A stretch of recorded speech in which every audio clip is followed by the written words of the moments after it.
Hey everybody, we are back for January of the Wednesday Wars by Gary D. Schmidt. Last time we finished up December part 3. We found out that Mrs. Biggio is still in a pretty bad mood, depressed state. Remember, her husband had died in Vietnam. She also was really rude to Mai Tai, saying that, she didn't deserve to be in the United States. Mai Tai, again, is a Vietnamese refugee. But then things got a little better. Holling and Danny Hupfer and Doug Switek were treated to a surprise by Mrs. Baker. She had her brother contact some other Yankee baseball players who came in on one Wednesday and actually played baseball with the boys for that Wednesday afternoon. So they were very excited about that.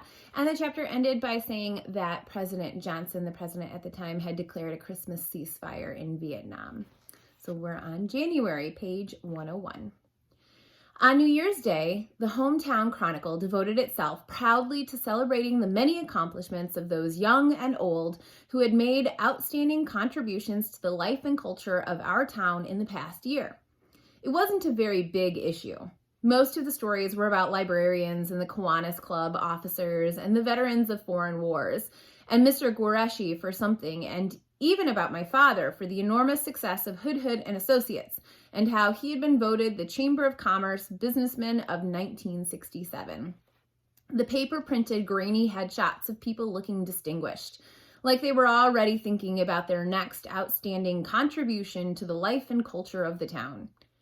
There was one action shot, though, of Ariel the Fairy, flying high in the air across the stage of the Festival Theater, his legs splayed out as though he really was flying. The picture covered almost half of the front page, and the story told the whole world that the tights were yellow and that they had feathers on the butt. "No one is going to see it," said my mother. "It's New Year's Day. Who looks at the paper on New Year's Day?" Turned out that Doug Switek's brother did. Probably he looked at the picture on the front page. He saw who it was and what he was doing. And there was a flash of inspiration and ambition, which was, according to Shakespeare, what Macbeth was feeling a day or so before he murdered Duncan. Maybe for a second, Doug Switek's brother thought that since I had told him about Pied Ninny, he shouldn't do anything about what his inspiration and ambition were telling him to do. But probably only for a second. In the end, he was Doug Switek's brother, and he couldn't help himself. It's like there's a Doug Switek's brother gene that switches on too. Some of what happened after that we found out from Doug Switek, who came back to Camillo Junior High with a black eye, which is not how you're supposed to come back to school after the happy holidays. The shiner had been a whole lot bigger and blacker a couple days earlier, he said, but it was still pretty impressive. It's hard to believe that parts of you can turn green and purple at the same time, but they can. At first, he wouldn't tell anyone what had happened, not even when Danny threatened to give him a matching set of black, green, and purple eyes. But when I promised him one of my free cream puffs from Goldman's Best Bakery, he gave in. People will do just about anything from one of Mr. Goldman's cream puffs, I guess. So, here's what happened. It was still early in the morning when his brother found the newspaper, Doug told us. Since it was the day after people had stayed up to watch the New Year's ball drop in Times Square, his brother had figured everyone else was sleeping late. He put his coat on, went out into the neighborhood, and stole the front page of the Hometown Chronicle from every stoop he could find. And there were plenty. Then he came back home, carried them up to his lair, and cut out the Ariel the Fairy picture from each one, careful to include the headline, which was this: "Howling Hood as Ariel the Fairy soars on stage to rescue his potent master." This isn't at all what was happening in the play, but that was the least thing to fuss about. After he finished cutting out the pictures, he took them all to the basement and found the bright yellow oil paint left over from a go-kart he had made to run kids down with. Then he went to get Doug, probably because he didn't know how to paint inside the lines. Doug wouldn't tell us what he said when he saw the pictures and the can of yellow paint. All I know is that he wouldn't help, and so he took a black eye. His brother probably promised a whole lot more if he said anything about the pictures or the black eye. Then he found a brush and got to work himself. Whatever it means to be a friend, taking a black eye for someone has to be it. The rest of what happened, I figured out myself. On the morning that school started again, Doug Switek's brother got to Camillo Junior High early. This should have warned somebody. If Mr. Guareschi had been in the halls trying to track down Sycorax and Caliban, he might have intercepted him. But he was probably supervising the unloading of multiple boxes of the New York State Standardized Achievement Tests, which I hadn't been preparing for because Mrs. Baker refused to give us practice exams to do during the holiday break. So Mr. Guareschi never saw him, and Doug Switek's brother was free to change his inspiration and ambition into reality. He went up and down the halls, taping up pictures of Howling Hood as Ariel the Fairy soaring on stage, all in bright, vivid, living, impossible to take your eyes away from color, even though a lot of it wasn't inside the lines. He stuffed some in the 8th grade lockers. He taped some to the asbestos tiles on the classroom ceilings.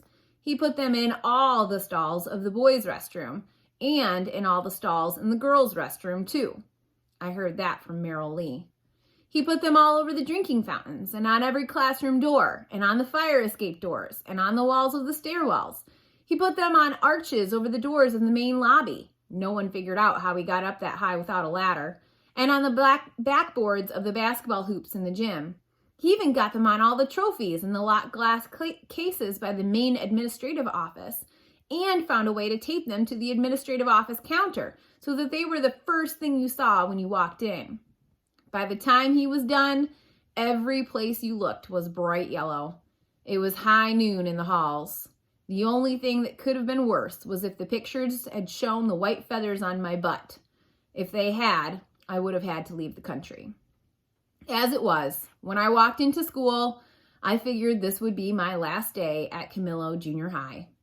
Maybe I'd try the Alabama Military Institute. Can you imagine what it's like to walk down the halls of your junior high and just about every single person you meet looks at you and starts to grin, and it's not because they're glad to see you? Can you imagine what it's like to walk into the boys' restroom before the 8th graders have cleared out? Can you imagine what it's like to go to the gym and have Coach Quattrini, the pied ninny, announce that morning exercises will be stretches so we can all practice soaring like Ariel the Fairy? No, you cannot imagine this. But let me tell you, it was a long first Wednesday back. And to top it off, Mrs. Baker gave me a 150-question test on the tragedy of Macbeth. Let's keep you on your toes, she said cheerfully.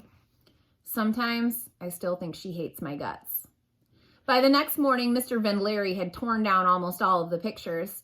He hadn't gotten to the ones in the trophy case yet, or the ones in the main lobby.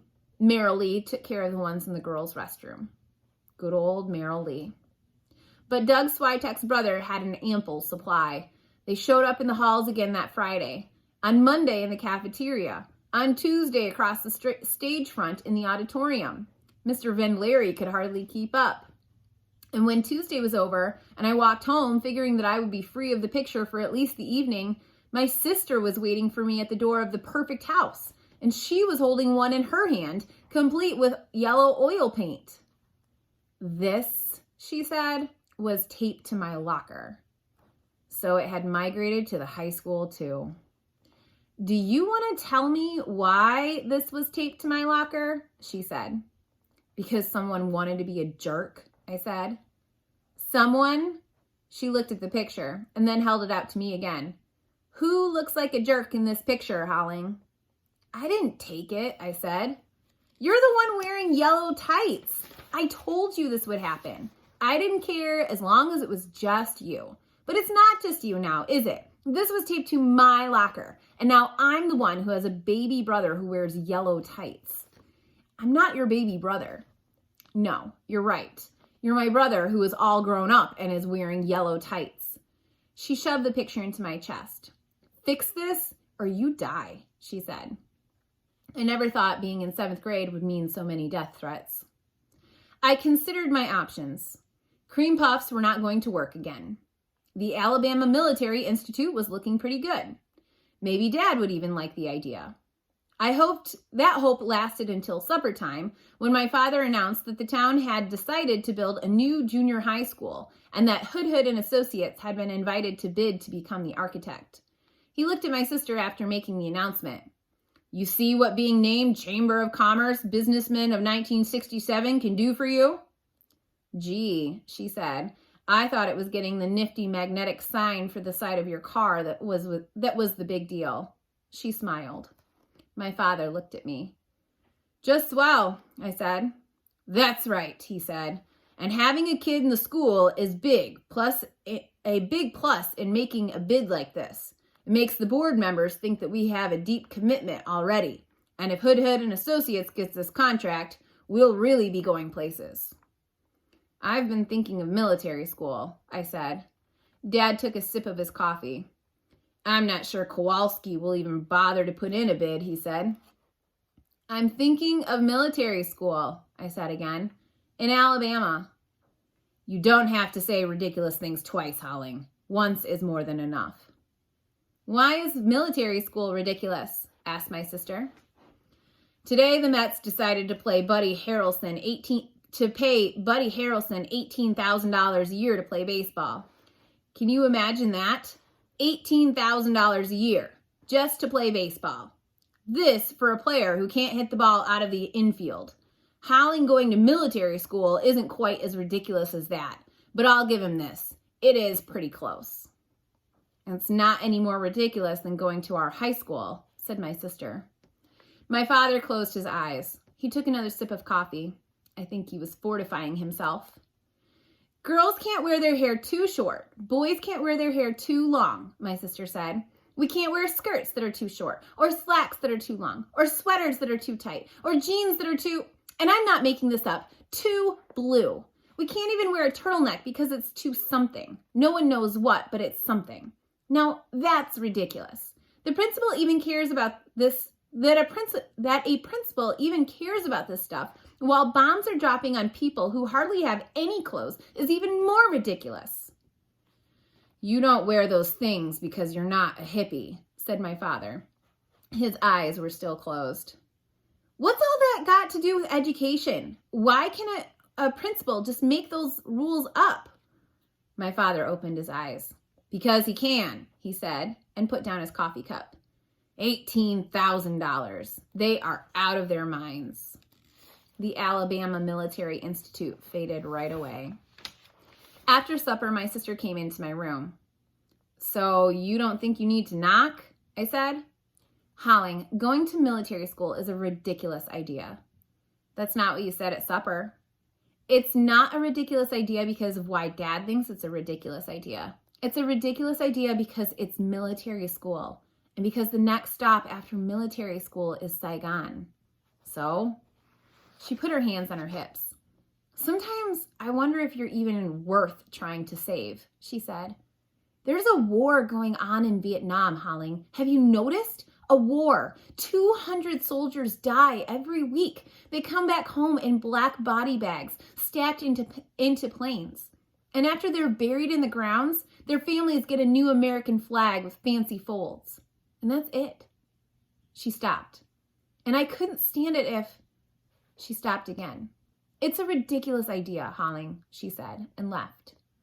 Pete Seeger began to play loudly in her room. The next afternoon, after everyone had left for Temple Beth El or St. Adalbert's, and after Doug Switek and Danny had waited around until the last minute in case Mrs. Baker had arranged for Whitey Ford to show up, Mrs. Baker handed me back my Macbeth test. Macbeth and Malcolm are not the same person, though their names share an initial consonant, she said. I know, I said. Nor are Duncan and Donalbain, who also share an initial and, for that matter, concluding consonant, the same person. I guess not, I said. Malcolm and Donalbain are the king's sons, not... You know, I said, it's not so easy to read Shakespeare, especially when he can't come up with names that you can't tell apart.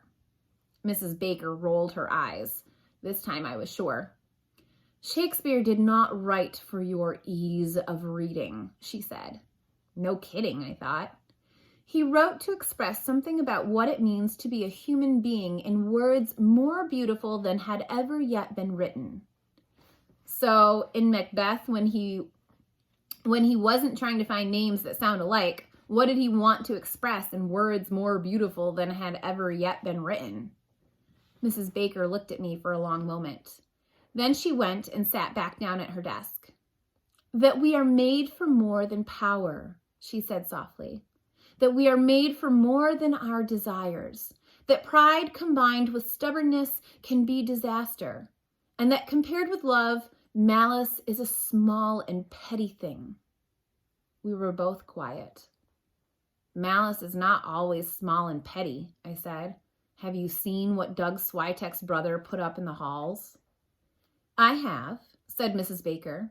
A wonderful picture of you playing a wonderful part. In yellow tights, I said. Well, she said, you may chance have some odd quirks and remnants of wit broken on you. That doesn't sound like it's from Macbeth. It's not, but I promise you, people will soon forget about Ariel. I sighed. It's a whole lot easier saying that than seeing yourself in that picture. I suppose that would be true, she said. It's not like it's your picture in the halls or that you have all that much to worry about, I said. I know, dumb. Mrs. Baker's face went suddenly white. She opened her lower desk drawer, put her copy of Shakespeare into it, and closed it. Loudly. Go sit down and fix the errors on your Macbeth exam, she said. I did. We said nothing else to each other that whole afternoon. Not even when I left. I walked home under gray clouds whose undersides had been shredded. They hung in tatters, and a cold mist leaked out of them. The cold got colder, and the mist got mistier all through the afternoon, so that by supper time, a drizzle was making everything wet and everyone miserable, especially my sister, who believed that she had hair that belonged in Southern California, where it would be springy and bouncy all the time, instead of gray, cold, misty Long Island, where it just hung. So dumb.